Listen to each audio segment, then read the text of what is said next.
because fear is addictive in a way. And in a very weird and strange way, we're almost validating our fears by watching content of it. So when social media comes into the mix and you're dealing with obsessive thinking and irrational fears in relation with social media, you need to be hyper aware.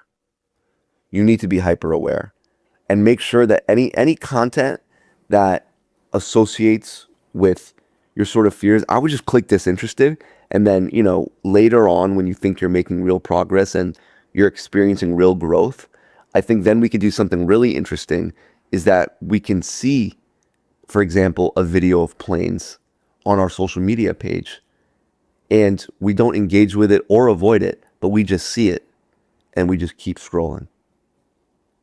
We don't allow it to even have any effect on our lives.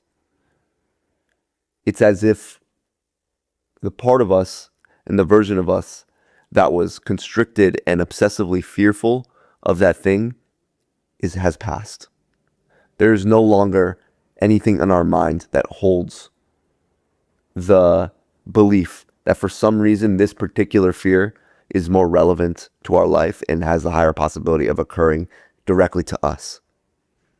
The whole framework is obviously completely ridiculous when you're thinking about irrational fears.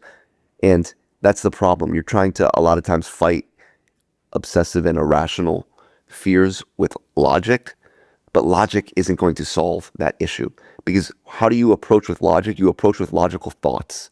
You're battling thoughts with thoughts, and you're giving energy to the fears, and you're just fueling the obsessive cycle.